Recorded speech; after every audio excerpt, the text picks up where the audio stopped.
here to bring you part 4 of the book Queen of the Damned, which is the part that is actually called The Queen of the Damned. This is part something else of this series of videos. You can check the playlist for all of them. But this section is only 32 pages? 22 pages. It's not very long, is what I mean. And we're very close to done with the book. But it's taking me a while to get through it. In part because I'm taking notes, so I don't forget anything, but also because I have a lot of other things going on, including my book launch and this play I am in rehearsals for. So, sorry for taking so long to get through this, but we will get through it. When we left our vampires, Lestat had walked through the door of the room in the house in Northern California where all the other vampires have gathered. He's like, I've missed you all, so on and so forth.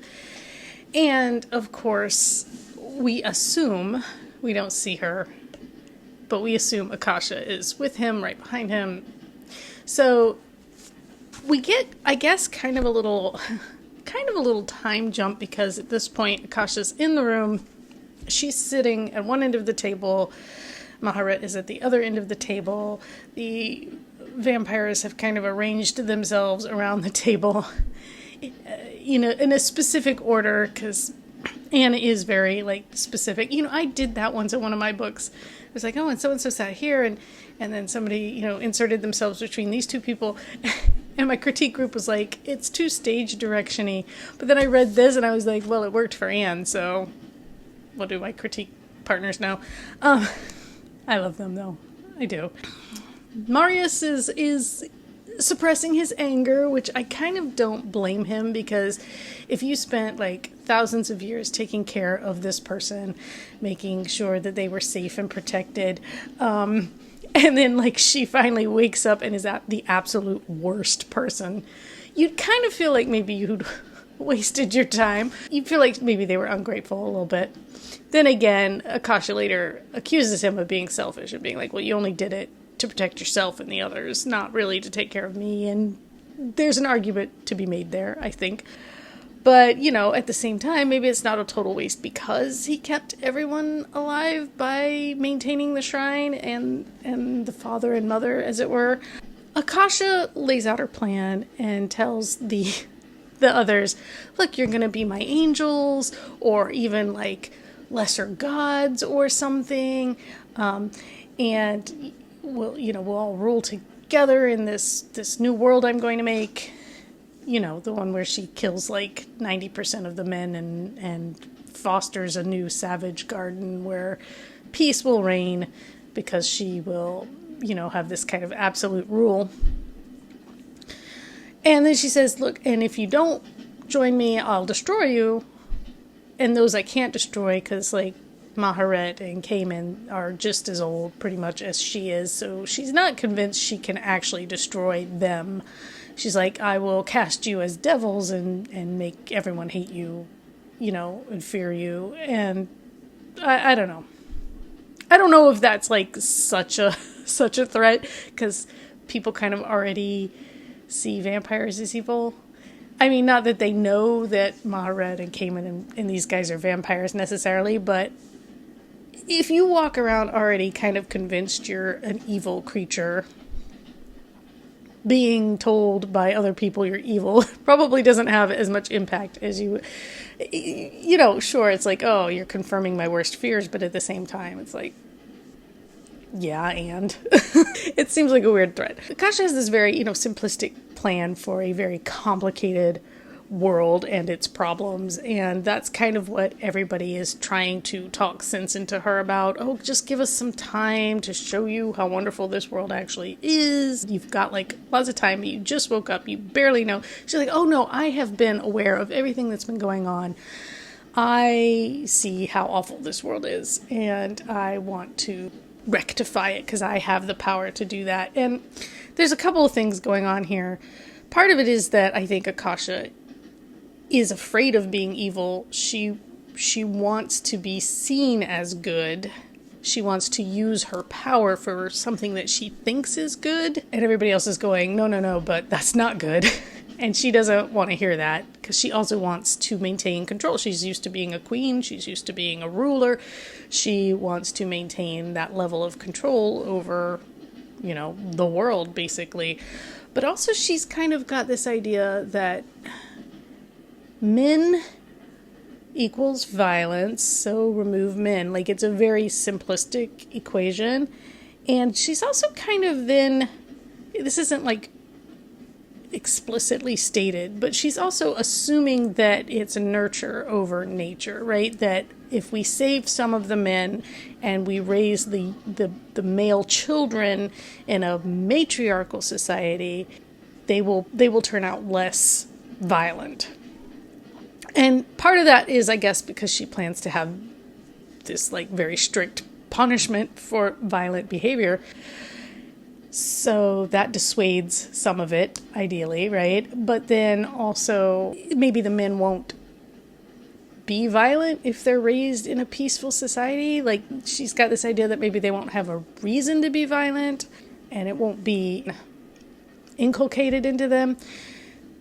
It would be an interesting experiment, actually, to see if that's, like, how much of it is nurture versus nature, because we see that argument a lot, especially these days, whereas, boys will be boys kind of thing, and it's like, no, they don't have to behave this way. They want an excuse to behave this way. So there are moments when you're kind of like, at least in this current future, you're reading Akasha and you're going, well, she's kind of making sense on some levels.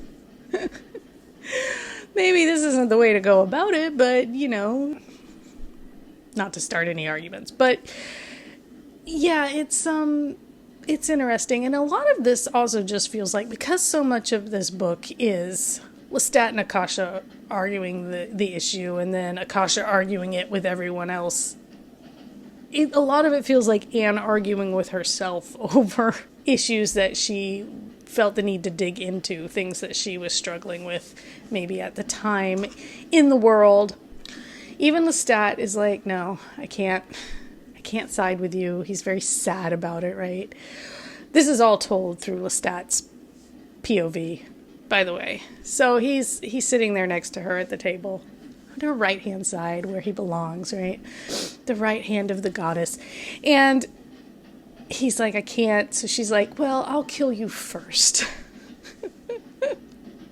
But it does seem like she's hesitant to do it, at least. And Lestat actually wants to die first. He's like, oh, well, then I won't have to watch the others die, and I won't have to see the outcome of all this. I'd rather just be dead. But when Akasha says, I'll kill you first to Lestat, all the other vampires stand up. Marius actually makes some kind of move, and Akasha knocks him to the ground. And Santino goes to help him, but everybody else is standing up. Because, of course, we're all going to defend Lestat, our brat prince. Everybody's like, oh, well, that's it. Can't threaten Lestat. He's special. But he does, again, he mentions, in his thought process that he would rather just die. He feels like a coward, and he kind of is. But I do feel like, I kind of think Vampire Suicide would be a really cool band name, though. The vampires committing suicide? Are you committing suicide by vampire? I'm not sure. But I like it. Anyway, Lestat does finally stand up with the others. He's like, oh, are we all standing now? And he's like, we're not angels, we're not gods. The fact is, we all really kind of wish we were still human. We want to be human. We want to hold on to our humanity. I mean, that's why everyone loves Louis. He's the most human, right? And everybody's like, oh, we love him. He's so human. he held on to his humanity more than anybody else. And it's kind of this idea of we don't want to destroy the human race because we love the human race. And we don't want to interfere with it because we're outside of it now, but we wish we could be part of it. As opposed to Akasha was like, well, but if you love them, why don't you want to do this for them? And also, vampires depend on humans mostly for food. They're a resource. I mean, and for other things, if you don't have as many humans, you don't have, as many clothes. And we all know our vampires love their clothes. And It's just like the things that humans produce that vampires use. The vampires need humans. They can eat animals, sure, they might not enjoy it as much, but for the most part, they need humans. They like humans. They like the human world. They don't necessarily want to overhaul it because they're kind of enjoying it the way it is. Again, they're making this argument, Akasha, you haven't seen it. You haven't even been to any, like, good cities yet, like, San Francisco doesn't count. And it's kind of this ongoing argument. Meanwhile, as they're having this discussion, as Akasha is kind of building up the courage to go through with killing Lestat, glass shatters from somewhere downstairs in the house. We all know who this is. Daniel, whenever he's described in this little chapter, by the way, is like an overstimulated toddler. He's just giddy. And I keep thinking, well, I could see the Christian Slater Daniel doing this, but our Daniel from the television series, not quite as much. I mean, I could see him being excited by the prospects of what's going on and interested and intrigued, but not to the level of Daniel from the books, who is just kind of not, I want to say n'est pas tout là. He's not all there. He was transformed after already having some issues, and those issues are permanent now, I guess. I don't know. I kind of enjoy this version of Daniel who's like a puppy dog and just so excited by everything that's going on, and Armand just kind of having to keep him calm and stay. But I'm intrigued how this ends up playing out, because I feel like in the television series, the Daniel we have is going to be very much more swagger. We saw him with the jacket and the sunglasses. Like, I think we're going to have more of a pseudo rock star Daniel, not rock star to the level of Lestat rock star, but pseudo rock star version of Daniel, it seems like. What I guess Lestat realizes also in this moment, the glass is breaking, Akasha like freezes because she also knows who this is. And Lestat realizes she's like so alone. She really wanted the support of the others in this plan because she's really lonely. And it's almost like the loneliness defeats her. Like, she's warring with herself. She's kind of feeling defeated by the fact that she can't get anyone on her side, but at the same time, she's still got an instinct, a fierceness. But then Mekare comes in, and she's covered in dirt, she's straggly, she's wearing, like, some piece of fabric she's tied with rope around her waist. She doesn't respond when Maharet tries to get her attention or anything. She is laser focused on Akasha. Like, she's been like, that's what I'm here for. She's very zombie-esque. Like, she's kind of shuffling forward. She's tossing aside the table and stuff, but she's like shuffling forward in this zombie-esque way. The room has glass walls on like 2 or 3 walls, right? So they can see out into the woods and stuff. It's so pretty. But like, Mekare takes Akasha by the hair, pushes her head through one of the glass walls, and decapitates her. Like, what? Nobody else thought to do that? We could have been done a long time ago. But Akasha, Akasha's head is still cognizant. It's still conscious in a way. Her eyes are moving around because Mekare's holding the head. The body's on the floor. There's blood everywhere. The body's reaching for the head. And Lestat has a moment where he's like, oh, I could help her. She showed me how to move things with my mind. I could maybe somehow bring these two things together. But the twins are already there, and he realizes he really doesn't have the power, the opportunity to do anything. And he's starting to feel cold, and he's starting to kind of collapse, and he realizes he's dying because the queen of